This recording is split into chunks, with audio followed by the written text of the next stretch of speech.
Hey guys, I just wanted to share with you some of the mistakes I've made with self-reliance and how you might be able to avoid them and help you be more self-reliant and get yourself back on track a little. So basically, when the pandemic really broke out, I wasn't prepared really, particularly temporarily, okay? We had a bit of cash in the bank and a bunch of other things, but I was like, we had no food. We had a little bit of food storage, but the deal was, I was like, show me an instance where I'm ever gonna need that. And no one ever could. And then COVID come along, okay? More fool me. But here's the thing, and I think the lesson there was be as prepared as you can for the following. I've done a bit of reading on it since, and this is sort of my personal conclusion. If you have a different one, please share it. The more people we can help, the better, right?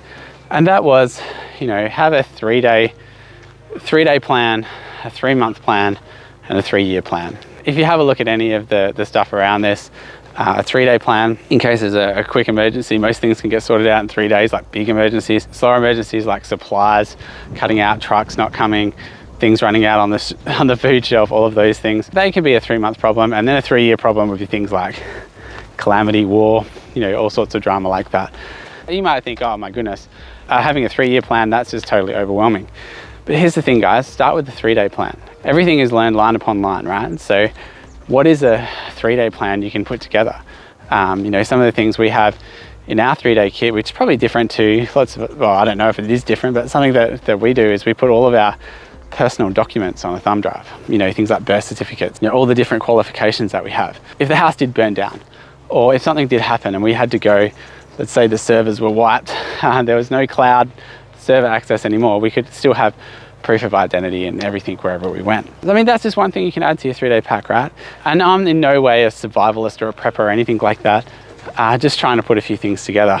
The other one would be having enough storage, okay? We probably have it, we have a bit now that we didn't have prior to COVID. And I guess, what we found is when COVID first broke out, went a bit crazy, stocked everything up. And now we're, a year and a half in, I was looking at it the other day and I was like, we've eaten most of all that stuff, right? And, I think we should definitely start building it back up again. Because what happens is if you store the stuff that you eat, you will actually eat it. Like, I know I'm never gonna grind flour, for example, but I will eat flour. So you store the stuff that you eat. And so basically we've just started, just little bit by little bit this week, or probably the last 2 weeks really, just starting to add to it, just starting to add to our stores, whether that's financial or in this case, probably more the food side of life, being a bit prepared. And it doesn't take much to really have a look at why this is important. At the moment, if you're in Australia, the whole east coast of Australia is pretty much in lockdown. And some people can't even leave their local communities, particularly in New South Wales.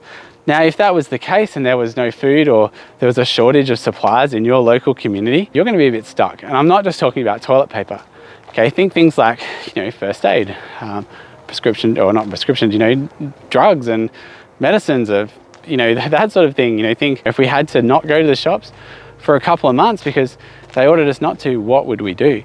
Now, I have a bunch of staff in the Philippines. I was talking to them about it. My operations guy, he's actually just gone into like hard lockdown in Manila, and their lockdowns are even more intense than here.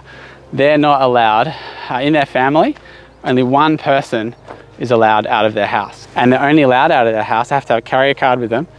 They're only allowed out of their house 2 or 3 days a week. I think it's 3 days, so like a Tuesday, a Thursday, and a Saturday or something like that. During that one day, he's got to go and get all the food for his family, all the supplies, all the things, and so on.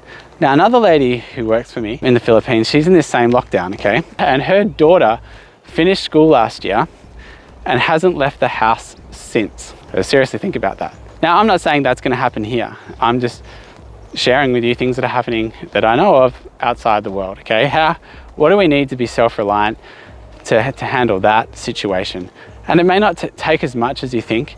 I think what it would take is a little bit of being prepared. By small things, large things can grow.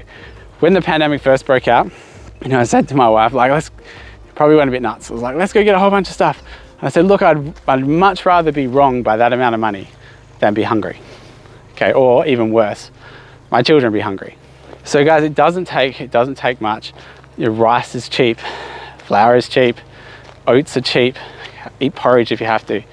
I'm not saying that all this is going to come to pass, but I guess I'll probably leave you with this final thought, which is if you're prepared, you shall not fear. And I guess waking up knowing that, you know, you and yours are looked after and that you've got that sorted out is a big step. So guys, hopefully you've enjoyed this message. If you've got any comments, questions, please let us know. If you're struggling with anything with self-reliance, you know, in the water, or if you're listening to this somewhere else, please reach out. There is a big network of people there to help you. If you're not sure about something or what to do, let's start the conversation about it. We have channels like this, like Facebook, to be able to help as many people as we can and reach a broader audience, right? So guys, hopefully you've enjoyed that. If you've got any questions, let us know, and look forward to seeing you guys soon. Okay, thanks, bye.